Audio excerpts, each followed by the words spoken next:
Виктор Стоянов седеше на терасата на своя луксозен хотел в центъра на София, оглеждайки хората долу на площада. 50-годишният милиардер притежаваше верига от хотели в цяла Европа, но този беше любимият му. Мястото, където всичко започна преди 25 години, с един малък семеен хотел. Вечерта беше топла, типична за края на август. Виктор отпи от виното си и погледна шахматната дъска пред себе си. Играта беше негова страст от дете, начин да релаксира от забързаното ежедневие. Противникът му обаче току-що се извини и си тръгна заради спешно семейно задължение. Това остави Виктор сам на терасата с пълна дъска и никой с когото да играе. Той въздъхна и се облегна назад в стола си, когато забеляза млада жена в униформа на хотела, която прибираше масите наблизо. «Извинете», извика той с усмивка, «не бихте ли искали да играете една партия?» Младата жена се обърна изненадана. Мариана Петрова работеше като сервитьорка в хотела едва 3 месеца. На 23 години тя се бореше да плаща наема и да издържа болната си майка. Последното нещо, което очакваше, беше покана от самия собственик на хотела. «Аз, господин Стоянов?» попита тя несигурно, стискайки кърпата в ръцете си. «Да, вие. Виждам, че сте почти свършили тук. Имате ли 15 минути? Само едно бързо приятелско състезание». Мариана се поколеба. Тя всъщност знаеше да играе шах. Дядо Типия беше научил като дете и те прекарваха часове в малкия им апартамент, играейки на неговата стара дървена дъска. След смъртта му преди 5 години обаче, тя рядко беше докосвала фигурите. «Не съм много добра», призна тя тихо. «Не се притеснявайте», каза Виктор добродушно. «Просто си играя за забавление. Седнете, моля». С трепет в гърдите Мариана седна срещу него. Терасата беше почти празна сега, само тихата музика и шумът на града се носеха във въздуха. Виктор разпредели фигурите и предложи да играе с белите. «Вие започвате», каза той с насърчителна усмивка. Мариана погледна дъската. Ръцете й се движеха почти сами, споменът за дядоите идваше силно. Тя премести пешката си на Е4, класическото начало, което той винаги предпочиташе. Виктор отвърна с И5 и партията започна. Първите няколко хода бяха стандартни, двамата играчи разполагаха фигурите си предпазливо.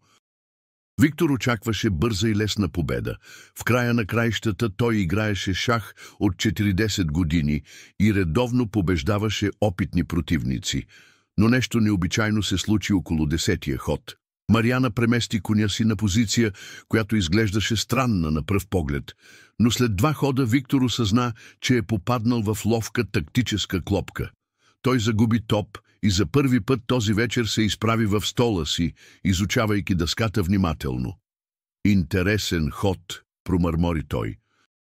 Младата жена не отговори, концентрирана върху играта. Нещо в нея се беше събудило, всички онези часове с дядо й, всички онези уроци и стратегии, дошли обратно като река, която се разлива. Партията продължи и Виктор забеляза нещо забележително. Мариана не играеше просто добре. Тя играеше брилянтно. Комбинациите й бяха сложни, жертвите смели, защитата непробиваема. Това не беше играта на аматьор, който играе от време на време за забавление. След 35 хода, Виктор се взираше в дъската с нарастващо неверие. Той беше в тежка позиция, кралят му заплашван от всички страни, фигурите на Мариана координираха идеално. Още 5 хода по-късно той сложи краля си настрани, универсалният знак за предаване. «Мат след 4 хода», каза тихо той. «Блестящо!» Мариана примигна, сякаш се събуждаше от транс. Тя погледна дъската, после него очите й се разшириха от осъзнаване. Извинете, аз не исках...» «Не искахте какво?» Виктор се разсмя, дълъг, сърдечен смях. «Да играете най-добрата партия, която съм виждал от години. Откъде научихте да играете така?» «Дядо ми ме научи», отговори тя тихо. Той обичаше шаха повече от всичко. Виктор я изучаваше с нов интерес. Този талант не беше нещо обичайно, това беше нещо специално, рядко. «Колко партии сте играла напоследък?» попита той. «Почти никакви. Може би 1 или 2 годишно на някой празник. И въпреки това играхте така? Той поклати глава. Мариана, нали така ви казват? Имате изключителен дар. Младата жена се изчерви, несигурна как да реагира на похвалата от един от най-богатите хора в страната.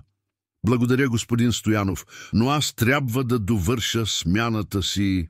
Изчакайте, каза той, вдигайки ръка. Една още партия. Моля ви, дайте ми шанс за реванш. Мариана се поколеба, после кимна. Нещо в енергията на играта я теглеше, събуждаше част от нея, която беше заспала твърде дълго. Фигурите бяха върнати на началните си позиции. Този път Виктор играеше с белите и беше решен да не подценява противника си. Той започна с по-агресивна стратегия, използвайки откриване, което беше учил от гросмайстор преди години. Мариана отговори спокойно, фигурите й танцуваха по дъската с грация, която идваше от дълбоко разбиране на играта. Виктор я притискаше от всички страни, но тя намираше отговори на всеки негов удар. На 20-тия ход той жертва офицер за инициатива. Това беше агресивна рискова игра, точно такава, каквато използваше в бизнеса си. Натиск, натиск, натиск, докато противникът не сгреши. Но Мариана не сгреши. Тя приеме жертвата, после изведе дамата си в такава позиция, че за 3 хода успя да създаде контраатака, който заплаши собствения му крал. Виктор беше принуден да защитава, да се оттегля, да изостави инициативата. Невероятно! Прошепна той, изучавайки дъската. Откъде знаете тези защити? Не знам, призна Мариана. Просто усещам къде трябва да бъдат фигурите. Това беше истинския белег на гения, интуицията, която надхвърляше изучените модели. Виктор го беше виждал при великите играчи, но никога при някой толкова млад, толкова неопитен в съвременната теория. Партията завърши след още 20 хода. Този път беше реми, позициите толкова заплетени, че нито един от играчите можеше да постигне победа без огромен риск. Каза Виктор, облягайки се назад. Реми срещу сервитьорка, която не е играла от години. Приятелите ми никога няма да ми повярват. Извинявам се, ако... Не, прекъсна я той. Не се извинявайте за талант. Никога не се извинявайте за това, че сте добри в нещо. Той помълча, после продължи. Мариана, мога ли да ви попитам нещо лично? Защо работите като сервитьорка? С такъв ум можете да правите много повече. Израз на болка премина по лицето и... Майка ми е болна. Нуждае се от лекарства, от грижи. Работих, за да уча икономика в университета, но трябваше да напусна 2-та година, когато състоянието й се влоши. Сега работя 2 смени, тук и в кафене сутрин. Виктор почувства свиване в гърдите. Той беше виждал много талантливи хора, погубени от обстоятелства. Това беше една от причините да създаде своята благотворителна фондация. А шахматът, попита той, участвали ли сте някога в турнири? Тя поклати глава. Дядо ми искаше, но той почина преди да успеем. След това нямах време, нито пари за такива неща. Нещо трябва да се направи за това, каза Виктор тихо, повече на себе си, отколкото на нея. Моля... Мариана го погледна объркано. Нищо. Той се усмихна. Кажете ми, бихте ли играли с мен отново? Да кажем утре вечер, на същото време. Аз... Не знам дали ще мога. Имам смяна в кафенето рано сутринта. А ако наредя графикът ви тука да се промени така, че да имате свободни вечери, предложи Виктор. Със същата заплата, разбира се. Мариана го погледна подозрително. Защо правите това, господин Стоянов? Защото рядко намирам достоен противник, отговори той честно, и защото виждам нещо специално във вас, нещо, което не бива да се губи заради обстоятелства. Не търся милост, каза тя тихо, но твърдо. И не ви предлагам такава, отвърна Виктор. Предлагам ви възможност. Разликата е важна. Мариана мълча за момент, размишлявайки. После кимна. Добре, ще играя с вас утре вечер. Отлично! Виктор се изправи и подаде ръка.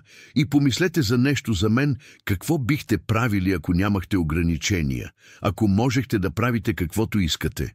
Въпросът я изненада. Никой не я беше питал такова нещо от години. Тя погледна шахматната дъска, после небето над София. Искам да уча, каза тя най-накрая. Искам да разбера света, да видя възможности и искам майка ми да е добре. Благородни желания, каза Виктор. Ще се видим утре, Мариана. Докато я гледаше да си тръгва, той извади телефона си и набра номер. Георги, събуди се. Да, знам, че е късно. Трябва да проучиш някого за мен. Следващата вечер Виктор пристигна на терасата 30 минути по-рано. Той беше инструктирал персонала да подготви специална маса с по-добро осветление и удобни столове. На масата имаше професионална шахматна дъска, красива дървена творба с ръчно изработени фигури. Когато Мариана пристигна точно в 8, тя спря смаяна. Това е прекалено, каза тя, приближавайки масата. Глупости, отвърна Виктор. Добрата игра заслужава добри условия. Седнете. Те играха 3 партии тази вечер. Мариана спечели първата, Виктор втората с голямо усилие. Третата беше отново реми. С всяка партия милиардерът ставаше все по-впечатлен не само от уменията но и от начина, по който тя учеше. Всяка грешка, която правеше, никога не повтаряше. Знаете ли какво направих снощи?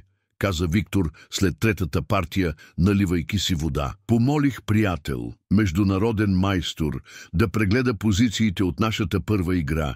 Искате ли да знаете какво каза? Мариана го погледна любопитно.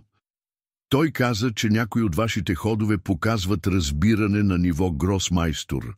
Особено унази жертва на офицера в средната игра. Той каза, че това е нещо, което само топ играчи биха видели. Дядо ми винаги казваше, че шахматът не е за заучаване, отговори Мариана тихо. Той казваше, че е за разбиране на хармония, баланс, красота. Вашият дядо беше мъдър човек, каза Виктор. Мариана, правил ли е някога анализ на играта ви? Записвали ли сте партиите си? Тя поклати глава. Просто играехме. Той ме учеше на позиции, на идеи, но никога официално. Това прави таланта ви още по-забележителен. Виктор се наведе напред. Слушайте, имам предложение за вас и искам да го обмислите сериозно преди да откажете. Мариана усети как сърцето й ускорява. Искам да ви спонсорирам, каза Виктор директно.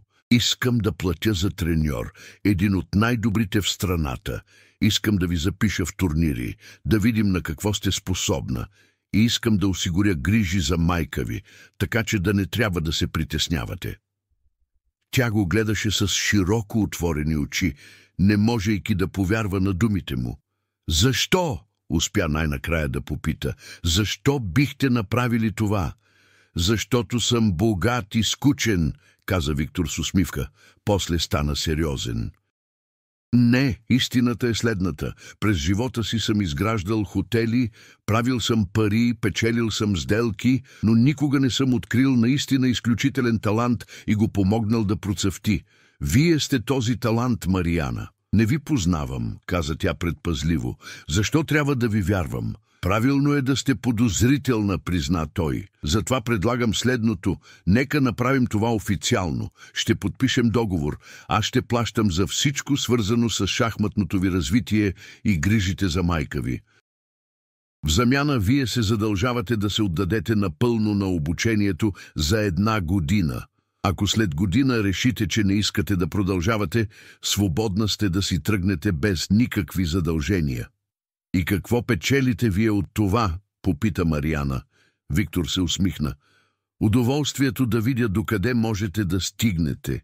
И може би един благодарен шахматен партньор, който ще играе с мен от време на време. Мариана погледна шахматната дъска, после небето, после отново него. В главата й се редуваха мисли. Възможността да учи отново, да помогне на майка си, да види докъде стига таланта й, но също и страхът. Какво, ако се провали? Какво, ако не е достатъчно добра? Боя се, призна тя тихо. Всички велики неща започват с страх, каза Виктор. Но позволете ми да ви кажа нещо. Когато започнах първия си бизнес на вашата възраст, бях изпълнен с ужас. Мислех, че ще се провали. Но един умен човек ми каза: неуспехът е временен, съжалението е завинаги. Но той извади документ от чантата си. Това е проектът на договора. Вземете го, покажете го на адвоката, ако искате. Прочетете го внимателно. Няма капани, няма скрити клаузи. Просто едно простичко споразумение между двама души, които обичат шаха. Мариана взе документа с треперещи ръце. Помислете за това, каза Виктор нежно. Не се налага да решавате сега. Но помислете, каква би била вашата цел след 5 години? Да продължавате да работите 2 смени, надявайки се само да оцелеете? Или да видите какво можете да постигнете, ако ви се даде шанс? Той стана, готов да си тръгва. Ще съм тук утре вечер. Ако решите да приемете, ще започнем веднага. Ако не, ще разбирам и никога няма да споменавам това отново. Ще продължим просто да играем шах като приятели. Господин Стоянов, извика тя, докато той се отдалечаваше. Той се обърна. Благодаря ви, каза тя, гласът й пълен с емоция. Дори да откажа, благодаря ви, че вярвате в мен. Виктор се усмихна топло. Мариана, след като играх с вас, не вярвам в теб. Зная, има разлика. Мариана прекара цялата нощ будна, четейки договора отново и отново. Тя го показа на майка си, която настоя тя да приеме. На сутринта тя дори отиде при адвокат, познат на семейството й, който прегледа документа и я увери, че е напълно легитимен. Това е изключителна възможност, каза адвокатът. Не виждам никакъв риск за вас. Тази вечер, когато пристигна на терасата, Виктор я чакаше с 2 чаши чай. И, попита той просто. Приемам, каза Мариана, гласът и твърд и уверен. При едно условие. Кажете, искам да знам, че го правите, защото вярвате в мен, не защото ми съжалявате. Не искам милост, искам възможност, както казахте. Виктор се усмихна широко. Мариана, ако знаехте колко пари съм дал за благотворителност през годините, щяхте да разберете. Ако исках просто да помогна, щях да ви дам чек и да си тръгна. Това, което правя с вас, е инвестиция. Инвестиция в нещо, което вярвам, че ще промени света на шаха в България. Те подписаха договора там, на терасата, под звездите на София. После Виктор извади телефона си. Утре на обяд ще се срещнете с Иван Георгиев, национален майстор и един от най-добрите треньори в страната. Той ще направи оценка на нивото ви и ще създаде програма за обучение. Също така съм наредил майка ви да бъде прегледана от специалист в частна клиника следващата седмица. Толкова бързо, Мариана беше шокирана. Когато намеря нещо ценно, не обичам да губя време, каза Виктор. А сега, нека играем една партия за празник. Тази партия беше различна. И двамата играха с радост, с леота, с удоволствие от самата игра, без напрежение. Когато завърши, отново реми, те се смяха. Следващите месеци бяха трансформиращи за Мариана. Треньорът Иван се оказа строг, но блестящ учител. Той видя веднага какво Виктор беше видял. Суров, неизработен гений, който нуждаеше от формиране. Имате инстинкти на ниво гросмайстор, каза и той след първата седмица. Но ви липсва теория, практика, опит. Ще работим усилено. И те работиха. Мариана учеше по 8 часа дневно, изучаваше класически партии, решаваше тактически задачи, играеше онлайн срещу силни противници.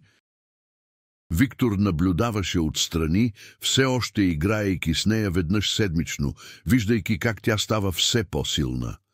Първият ти турнир беше след 3 месеца, регионален шампионат в София. Тя стигна до полуфиналите, изненадвайки всички, като победи 2 класирани играчи. Не е лошо за начало, каза Виктор след турнира, но можеш по-добре, нали? Много по-добре, отвърна Мариана с огън в очите. Майка й започна да се подобрява с новото лечение. За първи път от години жената можеше да диша свободно, да се движи без болка. Когато Мариана я посещаваше, тя винаги питаше за шаха, за Виктор, за бъдещето. Горд съм с теб, казваше майката. Дядо ти би бил толкова горд. 6 месеца след началото на обучението, Мариана участва в националния шампионат. Тя не спечели, завърши на 5-то място, но играта й привлече внимание. Шахматни журналисти я интервюираха, питайки за историята и пари. «Кой е вашият треньор?» питаха те. «Иван Георгиев», отговаряше тя. «А кой е вашият спонсор?» «Човек, който вярва в мен», усмихваше се тя. Виктор настояваше да остане в сянка. «Това е твоята история», казваше той, «не моя».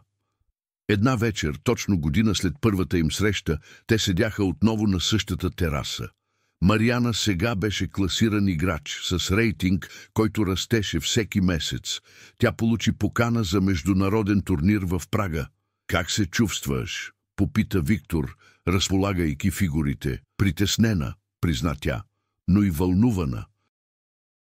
«Преди година не можех да си представя, че ще съм тук. А аз знаех», каза Виктор. «От първата партия знаех». «Защо?» попита тя, въпрос, който беше задавала много пъти. «Защо аз? Сигурно има стотици талантливи хора». Виктор разполага последната фигура и я погледна в очите. «Защото талантът е само една част. Виждал съм много талантливи хора, които нямат характер. Но ти имаш и двете – гений на дъската и дисциплина извън нея. Това е рядко». Те играха партията. И за първи път Мариана победи Виктор напълно, безспорно, блестящо. Той се облегна назад и се разсмя. «Ученикът надмина учителя», каза той. «Вие никога не бяхте мой учител», отвърна тя с усмивка. «Вие бяхте моят приятел, моят ангел-пазител». «Не», каза Виктор тихо, «аз просто отворих врата, ти влезе и завладя света». Докато гледаха града отдолу, двамата знаеха, че това е само началото. Мариана имаше още дълъг път пред себе си, турнири, предизвикателства, победи и загуби. Но тя вече не беше самотната сервитьорка, която работеше 2 смени. Тя беше шахматист, тя беше боец, тя беше гений, който най-накрая намери своя път. И всичко започна с една проста покана на една топла вечер в София. Покана от милиардер, който видя не сервитьорка, а бъдещ шампион. «Благодаря ви», каза Мариана тихо. «Не», отвърна Виктор, «благодаря на теб. Даде ми нещо, което парите не могат да купят, възможността да видя как мечтите стават реалност». Те вдигнаха чашите си в тост. Към новото начало, към приятелството, към невероятното пътуване, което едва започваше. Ако историята ви хареса, моля натиснете бутона «Харесвам» и се абонирайте за канала, за да не пропускате нови вълнуващи истории. Напишете в коментарите от коя част на света ни гледате. Благодаря ви за подкрепата и до нови срещи.